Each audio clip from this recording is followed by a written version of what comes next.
Hi everybody, glad to have you back with us this week. Reset with the Rangers videos. We're hanging out together, you and I, Lydia. Yeah. And she's been pretty kind to me so far. Maybe not so much this go around. We're looking at some of the things we've learned over the last year in the pandemic. And one of the things we've learned, Lydia, is that criticism is going to happen. It's going to happen. And we've had a lot of it over the last 14 months. Yes, we have. And you have any thoughts on that? No, I just, you can't take it all in, if I don't know how else to put it. Yes, you can listen to it and then you kind of pray through it, but you have to go with what you feel like the Holy Spirit's telling you, what you feel like is the right thing to do. I believe it's John Maxwell taught us that years ago, that you can't listen to the praisers or the critics. Yep. That the truth lies somewhere in the middle. And so if you listen too much to the praisers, you're going to think far too much of yourself. But if you listen to the critics, you're going to think far too less of yourself. And so you have to realize that it's somewhere in the middle and be okay with the criticism because it's going to come.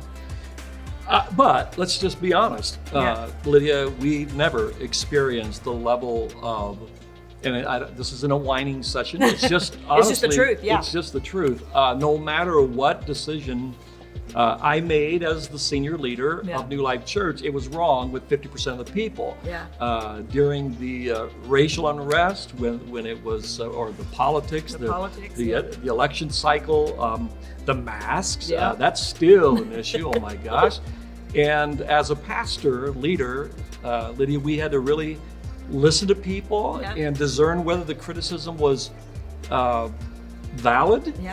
Because a lot of criticism is valid in our lives, but then sometimes it just was people cranky and mean. And I heard a guy put it this way yesterday. He said, during that time, the criticism was like the three little bears. I like that. For some, it was too hot. For some, it was too cold. And for some, it was just right. For some, it was we were doing too much. For another one, we wasn't doing enough. And then for some, we were doing things just right.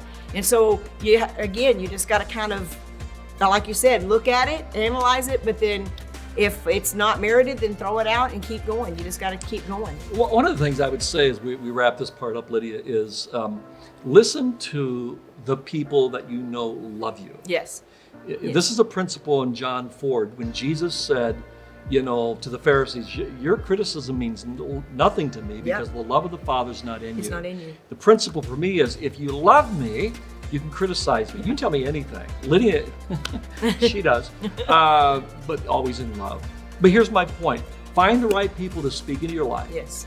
Don't invalidate all criticism. No. Right? No. But also don't put too much stock in it as well. If God likes me and I like me and my wife likes me, nobody else does, I'm going to be okay with that. Because at the end of the day, that's all that's going to matter on that day. All right? We love you guys. Let's live out our lives today in this sense of God's love for us. See you tomorrow.